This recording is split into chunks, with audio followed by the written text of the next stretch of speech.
Sometimes on days like today, I feel cherished and like I truly matter to someone. But on other days, I feel forgotten, like a toy left in the corner, waiting to become real. Hi, my name is Andrew, and I'll be tonight's host, guiding you on this cozy journey and helping you relax.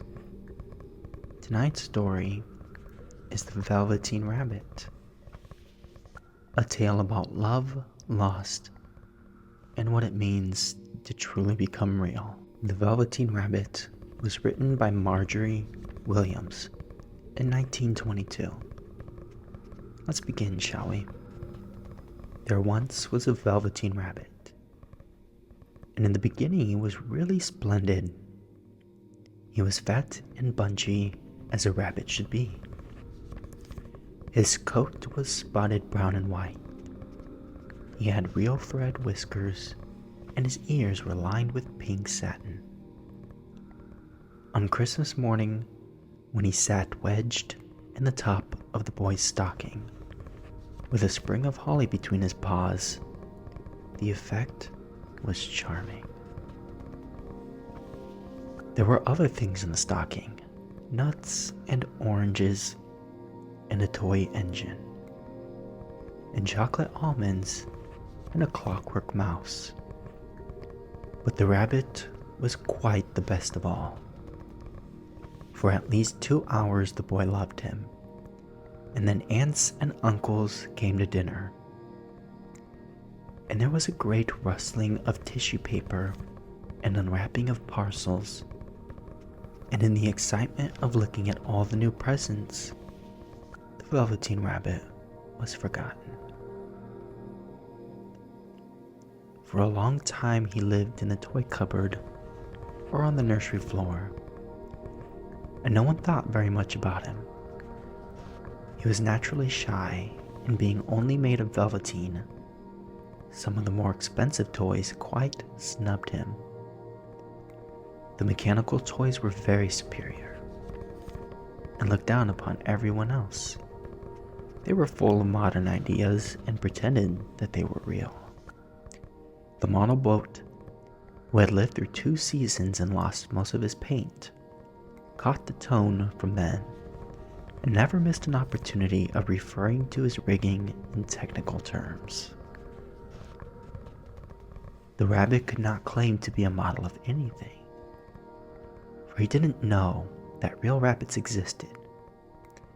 He thought they were all stuffed with sawdust like himself, and he understood that sawdust was quite out of date and should never be mentioned in modern circles.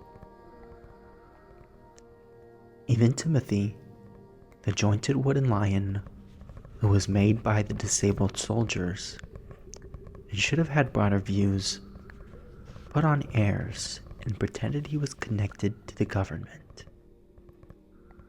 Between them all, the poor little rabbit was made to feel himself very insignificant and commonplace. And the only person who was kind to him at all was the skin horse. The skin horse had lived longer in the nursery than any of the others. He was so old that his brown coat was bald in patches, showed the seams underneath, and most of the hairs in his tail had been pulled out to string bead necklaces. He was wise, for he had seen a long succession of mechanical toys arrive to boast and swagger, and by break their mainsprings and pass away. And he knew that they were only toys, and would never turn into anything else, for nursery magic is very strange and wonderful, and only those playthings that are old and wise and experienced like the skin horse understand all about it. "What is real?"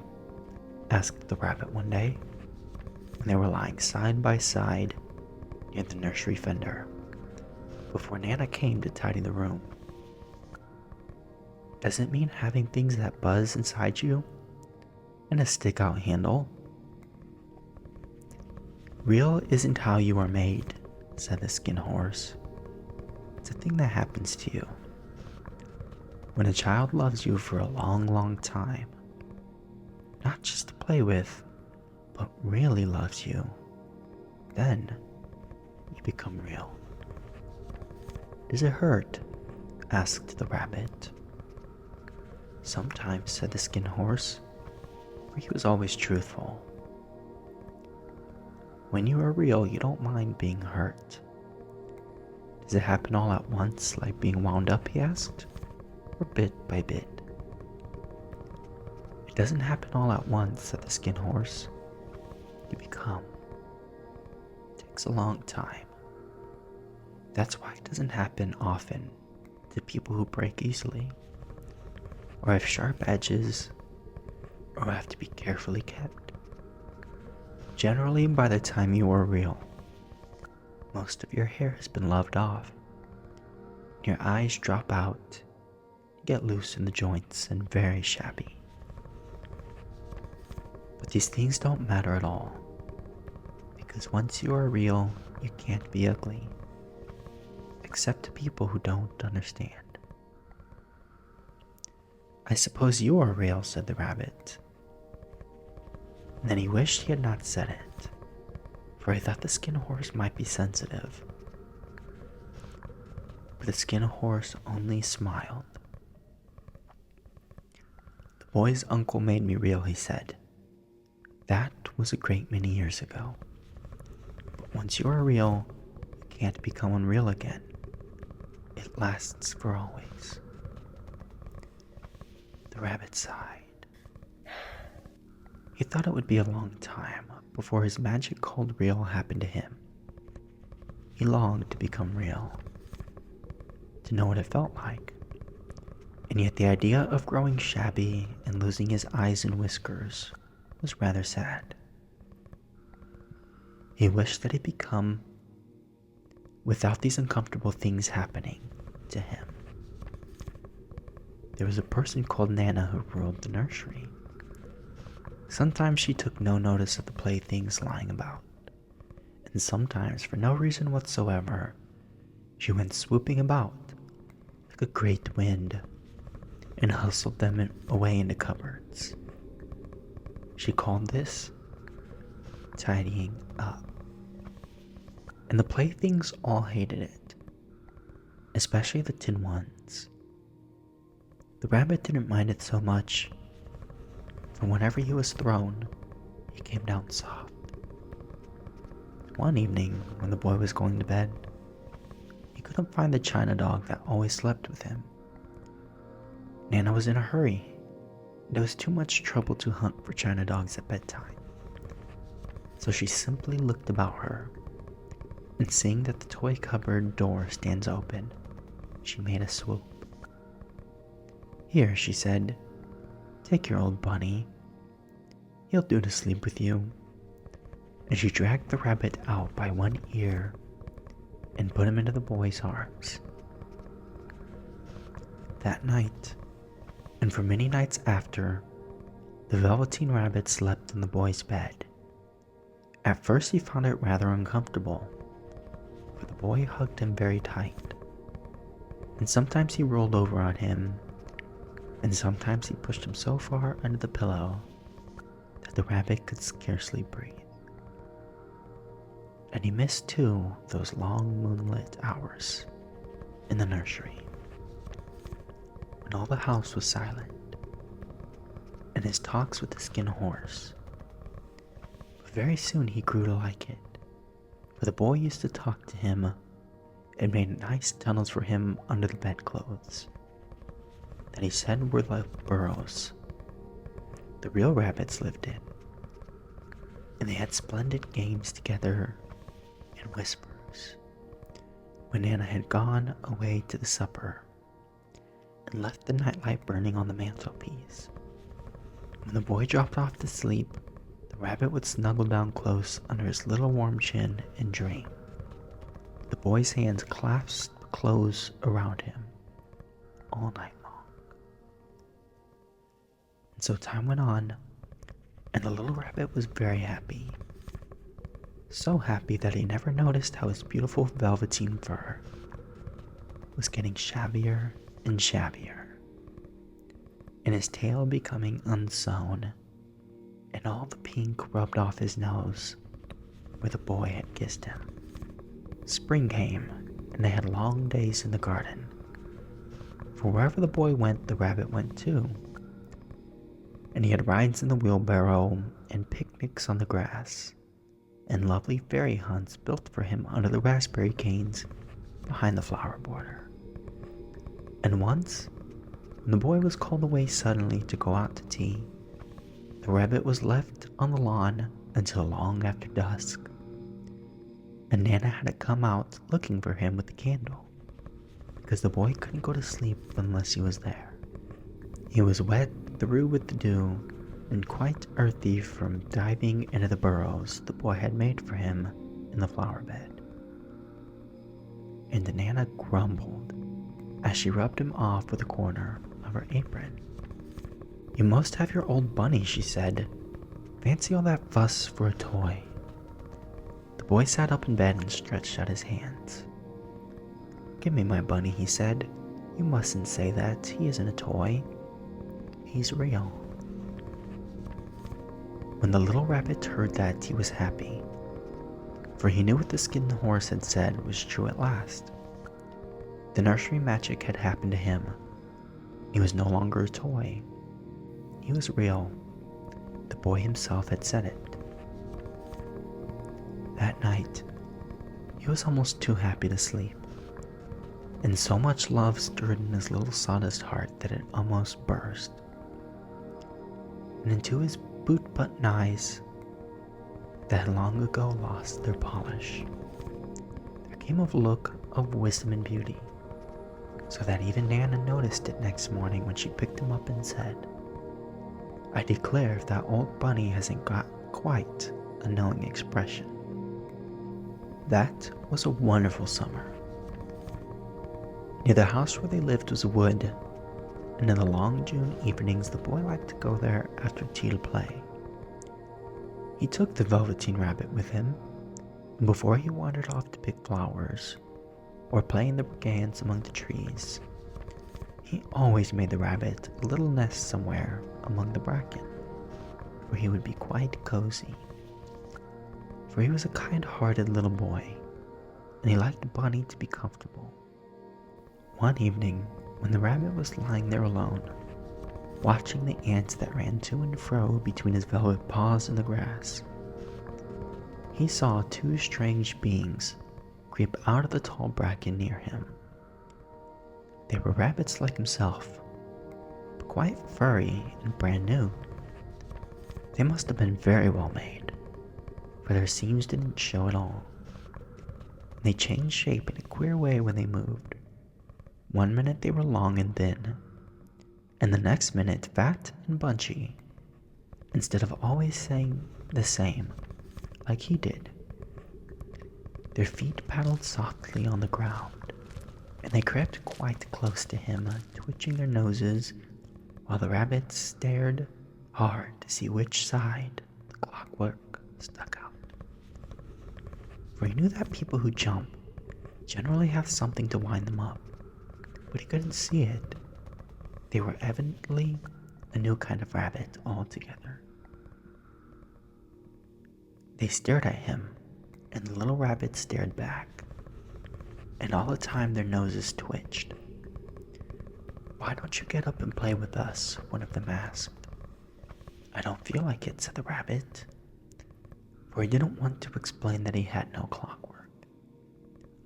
"Oh," said the furry rabbit, "it's as easy as anything." He gave a big hop sideways and stood on his hind legs. "I don't believe you can," he said. "I can," said the little rabbit. "I can jump higher than anything." He meant when the boy threw him, but of course he didn't want to say so. "Can you hop on your hind legs?" asked the furry rabbit. That was a dreadful question, for the Velveteen rabbit had no hind legs at all. The back of him was made all in one piece, like a pincushion. And he sat still in the bracken and hoped that the other rabbits wouldn't notice. "I don't want to," he said again, "but the wild rabbits have very sharp eyes." And this one stretched out his neck and looked. "He hasn't got any hind legs," he called out. "Fancy a rabbit without any hind legs." And he began to laugh. "I have," cried the little rabbit. "I have got hind legs. I'm sitting on them." "Then stretch them out and show me like this," said the wild rabbit. And he began to whirl around and dance. So the little rabbit got quite dizzy. "I don't like dancing," he said. "I'd rather sit still." But all the while he was longing to dance, for a funny new tickly feeling ran through him, and he felt he would give anything in the world to be able to jump around like these rabbits did. The strange rabbit stopped dancing and came quite close. Came so close that his long whiskers brushed the Velveteen rabbit's ear. And then he wrinkled his nose suddenly and flattened his ears and jumped backwards. "He doesn't smell right," he exclaimed. "He isn't a rabbit at all. He isn't real." "I am real," said the little rabbit. "I am real. The boy said so." He nearly began to cry. Just then there was a sound of footsteps, and the boy ran past near them, and with a stamp of feet and a flash of white tails, two strange rabbits disappeared. "Come back and play with me," called the little rabbit. "Oh, do come back. I know I am real." "Oh dear," he thought. "Why did they run away like that? Why couldn't they stop and talk to me?" For a long time he lay very still, watching the bracken and hoping that they would come back. But they never returned. And presently the sun sank lower, and the little white moths fluttered out, and the boy carried him home. Weeks passed, and the little rabbit grew very old and shabby. But the boy loved him just as much. He loved him so hard that he loved all his whiskers off, and the pink lining to his ears turned gray, and his brown spots faded. He even began to lose his shape, and he scarcely looked like a rabbit anymore, except to the boy. To him, he was always beautiful, and that was all the little rabbit cared about. He didn't mind how he looked to other people, because the nursery magic had made him real. And when you are real, shabbiness doesn't matter. And then one day, the boy was ill. His face grew very flushed, and he talked in his sleep, and his little body was so hot that it burned the rabbit when he held him close. Strange people came and went in the nursery, and a light burned all night, and through it all the little Velveteen rabbit lay there, hidden from sight underneath the bedclothes. And he never stirred, for he was afraid that if they found him, someone might take him away, and he knew the boy needed him. It was a long, weary time, for the boy was too ill to play, and the little rabbit found it rather dull to do nothing at all. But he snuggled down patiently and looked forward to the time when the boy should be well again, and they would go out in the garden amongst the flowers and the butterflies and play splendid games in the raspberry thicket like they used to. All sorts of delightful things he planned, and when the boy lay half asleep, he crept up close to the pillow and whispered them in his ear. And presently the fever turned, and the boy got better. he was able to sit up in bed and look at picture books, while the rabbit cuddled close at his side. And one day, they let him get up and dress. It was a bright sunny morning, and the window stood wide open. They had carried the boy out to the balcony, wrapped in a shawl, and the little rabbit lay tangled up among the bedclothes thinking. The boy was going to the seaside tomorrow. Everything was arranged, and now it only remained to carry out the doctor's orders. They talked about it all, while the little rabbit lay under the bedclothes, with just his head peeping out, and listened. The room was to be disinfected, and all the books and toys that the boy had played with in bed must be burned. "Hurrah," thought the little rabbit. "Tomorrow we shall go to the seaside." For the boy had often talked of the seaside, and he wanted very much to see the big waves come in, and the tiny crabs, and the sand castles. Just then, Nana caught sight of him. "How about his old bunny?" she asked. "That," said the doctor, "why, it's a mass of scarlet fever germs. Burn it at once." "What nonsense. Get him a new one. He mustn't have that anymore." And so the little rabbit was put into a sack with the old picture books and a lot of rubbish, and carried out to the end of the garden behind the fowl house. That was a fine place to make a bonfire. Only the gardener was too busy just then to attend to it.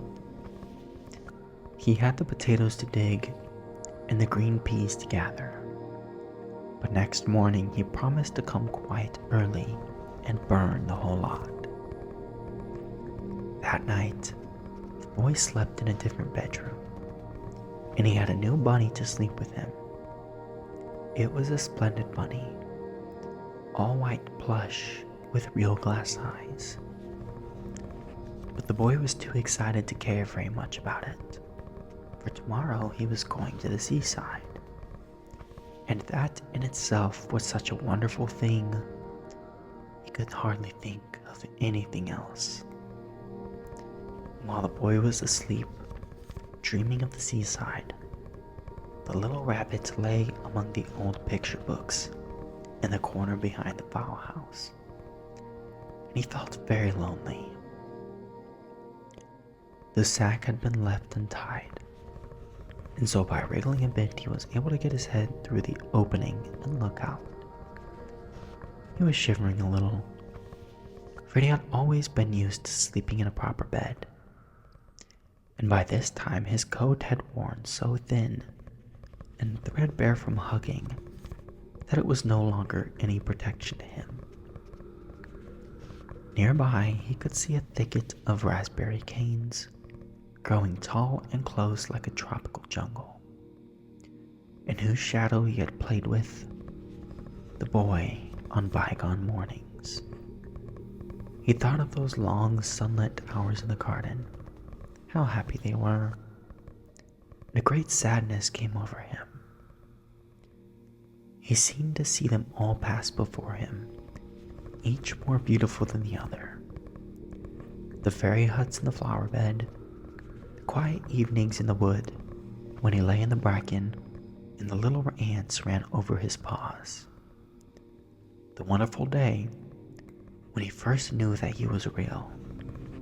He thought of the skin horse, so wise and gentle, and all that he had told him. Of what use was it to be loved and lose one's beauty and become real if it all ended like this?